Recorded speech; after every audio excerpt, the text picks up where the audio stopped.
I want to share an unusual thought with you about modern loneliness, or rather modern independence, as it were. So not necessarily a bad thing, because we frequently hear about loneliness as though it were just this terrible modern epidemic that people are experiencing. And in some measure, it is a bad thing for a lot of people, but it doesn't have to be, and not all aspects of it are necessarily negative. I want to contrast this with why people in the ancient world were so serious. Why were they so serious about their rules? Why is it that traditional societies, small societies, tribes and whatnot are so serious about their rules? Well, if you think about it, it's kind of obvious. Their lives were fragile. They were constantly threatened with their own survival. And so when group solidarity and group cohesion is that important, and it is important for your very survival, then the rules which hold the group together and create a group identity then become necessary for your own survival. That may be something that I don't know if you've thought about, but we frequently hear about silly rules, it seems like, of strange either rituals or what it is that people do or believe in other parts of the world and say, how could you possibly believe that? I mean, how could you take that seriously? Well, one of the reasons that you can and they do and need to take that seriously is because those rules, no matter what the rules are, help the group to stay together.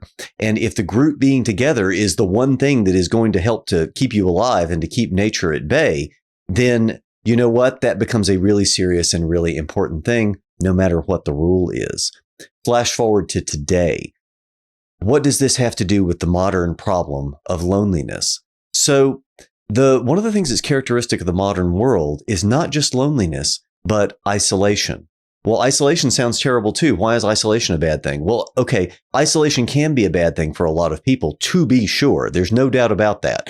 But the fact that it's possible to survive in isolation, the fact that it's possible to be in your apartment in a city where you don't interact with a single soul for days or weeks at a time, that in itself, just as a kind of physical possibility that you're still going to survive and thrive. You're not going to be malnourished. You're still going to be able to find food. You're still going to get sleep. You're going to be protected from the elements. I mean, psychologically, you may hurt from not having a community. There's no doubt about that there is something missing. But the independence that is associated with that, I think, is often overlooked. The fact that historically, this is really unusual. I mean, a few thousand years ago, nowhere on earth could you have been actually that isolated for weeks at a time from other people.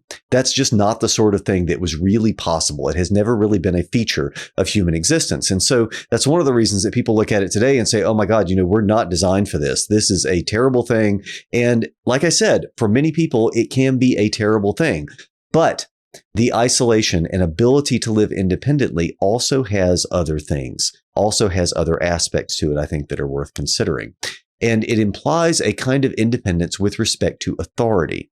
In other words, independence understood as self-sufficiency, such that we are able to exist and able to continue and thrive and survive without having to worry about other people's rules, without having to worry about necessarily external authorities. And now you might rightly say, well, that person who's living in an apartment in New York, they still have to go to work and they still have to deal with this. And okay, quite right. They still have to deal with some things in society, but that just means that they're not totally independent. They're not totally independent as someone who is, let's say, off the grid in Antarctica or whatever might happen. I don't know. I'm just making things up. But the point is, they have a much greater degree of independence and independence from society, for better or worse, than people ever really have. But that brings us to something that's very interesting for modern life. And in the modern situation, we find ourselves such that we tend to reject authority. We tend not to believe things just because they're given to us. Just because an authority says that we should do this doesn't mean that we necessarily should do this. Dogma, any kind of physical, emotional thinking, whatever it might happen to be, we don't like being told what to do.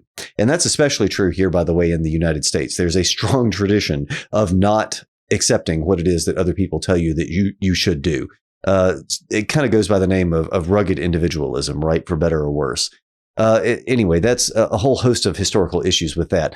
But nevertheless, so it's kind of interesting that it's possible for us to survive in this way, and that it's possible for us to survive in this way may have sown some of the seeds for a kind of anti-authoritarianism, for something that is anti-establishment, that is anti any sort of structure, any sort of human society.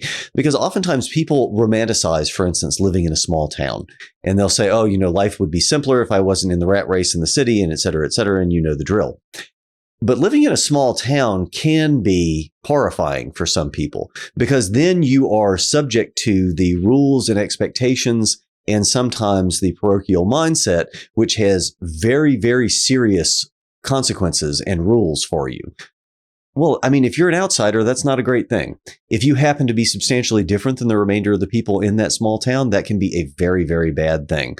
And so one of the things that can be very good about independence and can be very good about generally the direction that things are headed with the modern condition is that we are moving towards greater self-sufficiency. And greater self-sufficiency is something that I think that we're going to see in what people are calling a world of abundance, where everything becomes cheaper, et cetera, the sort of now utopian vision that everyone has for AI. But regardless, the modern world has pushed in the direction of independence. And we are pushing in the direction of independence, even if it's just a matter of now being able to, 3D print an air conditioner and a car and whatever else. And, having overall the standard of living go up because the prices go down necessarily. We're getting better at a lot of this stuff. So that's interesting. But it puts us in a situation where we might expect then to even more so reject previous authorities. Now, this is the point that I've been building up to, because the rejection of authority specifically auctoritas in the medieval world gets a bad name because it is authority. It is the appeal to authority. Nothing new under the sun. If I have a new idea, I have to make it sound as though it's not a new idea and appeal to authority and say, well, Peter Lombard said this, or St. Augustine said this, or something of the kind, and then kind of twist things around so that I can still get my new idea in there, which led some people to say that authority has a wax nose. In other words, it can be twisted however you want it. And so they were still able to get new stuff in there. They just tried to make it sound as though it wasn't new. And that has to do with a paradigm shift between the world of divine providence and the modern world, between the world of archetypes and eternity in Christianity and the world of linear historical time and progression, scientific progress and novelty and creative genius and all of that. And so that's on the cusp of that transition, which is why we typically look back at the Middle Ages. We look back at the medieval world and their adherence to authority and say, how could you? How could you accept that kind of thing unquestioningly? Of course, you want to be an individual and discover new things. And, we all want to do this. Well, we all want to do this because we're all modern people and we all live in an age which has given us those values. So what I'm pointing out merely is that the isolation, the loneliness, that kind of thing that people point out, that is part of a unique circumstance in history that is continuing to exaggerate, in the sense that we're going to see more of that, and we're for better and worse. We're going to see more of that. But one of the consequences that I don't hear a lot of people talking about is it's probably going to lead to greater self-sufficiency, a greater penchant for rejecting authority, and a greater distance then between the individual and all traditions that rest on authority, political, religious, and otherwise. That's going to be very interesting, which doesn't, by the way, mean very good things for institutionalized religion. It means that the current trend of people departing and looking for something else, that's probably going to continue. That's one of the reasons why it is that I've been so interested in trying to figure out what could the future of spirituality actually look like. And I have a lot of ideas that are part of this playlist that I hope you'll check out. I hope you find some use in, and I would love to hear what you think about this, because it's an ongoing, evolving project. So I hope this was useful. I hope it was good to think with.